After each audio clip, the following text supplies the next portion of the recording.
to the football later. You watching the football later? Yeah. Just looking. Come on.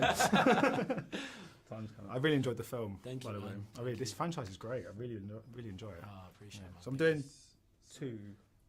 Just got to take. Yeah, That's all right.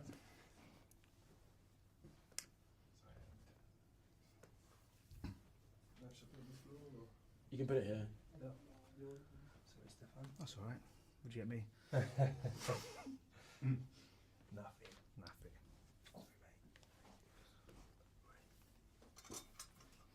Can you grab these for me? Yeah, sure. No problems. Prosecco. Thanks. Yeah, don't ask. Don't ask. Don't ask. Ian, you're split. Good. Okay. Cool. Sorry, just give us 1 sec for the door to shut.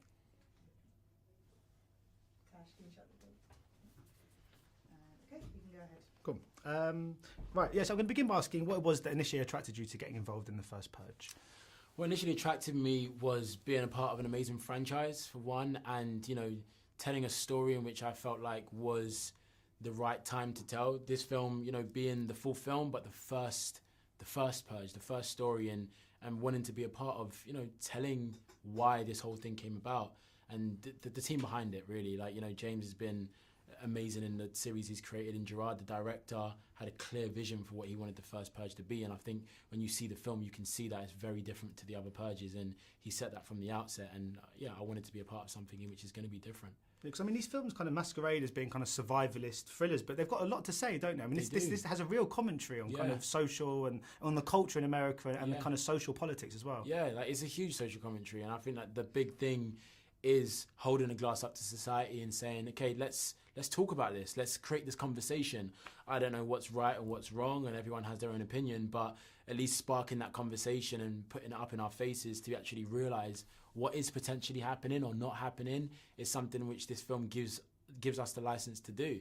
Do you think that sometimes, I guess it's a bit similar to Get Out in some ways, that we have to almost use, we have to place these themes within a kind of genre setup and kind of almost kind of turn it into whether it be a horror or a kind of thriller, to best understand them, I guess, because sometimes if you go in with as a kind of real drama, it can almost be quite raw, but sometimes do you think we almost need to go into it from a kind of genre perspective? Yeah, I think that also, like, it's a metaphor as well to, you know, like, this, what's happening within society and the social commentary is a horror, it is a thriller, and so using that genre of film in order to be able to depict that story is exactly what was needed, and so it gets classified and put into the bubble of whatever genre it is, because the commentary of what's being spoken about is just that.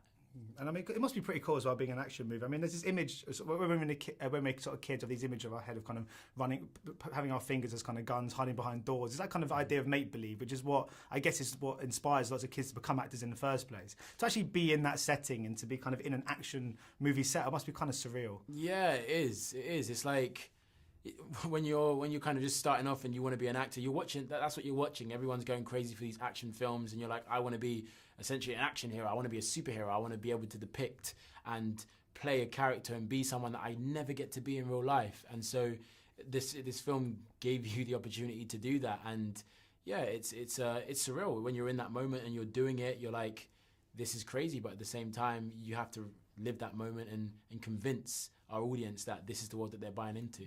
And is it still quite surreal as well to see yourself up on the big screen? Has that got normal yet? That's crazy. That's like, you dream, innit? And you know, you have, this is what is the pinnacle of where you want to get to. You want to get to Hollywood and then start, you know, that role there. And so this feels like a real chapter in my life and a real achievement to be able to get to this position and kind of roll on. And yeah, it doesn't sink in. I mean, obviously, this is sort of unlike anything else you've done yet before. How important is it at this stage in your career to try new things and to showcase your kind of sensibilities as an actor in other areas as well? Just because obviously it's so easy in this industry to get boxed into certain genres or as a certain type of actor. Is it quite important for you to try new things and let people know, you know, I can do a whole range of different types? Yeah, most definitely. Like, as an actor, versatility is the most important thing. You know, you're an actor. Your job is to portray different characters, and the ability that you get to be able to portray that and give other people the confidence to be able to install in you that you can play left, right, and center is exactly what you want to do, because you want to play different characters. Otherwise, you'd stay in the same role for as many years as you wanted.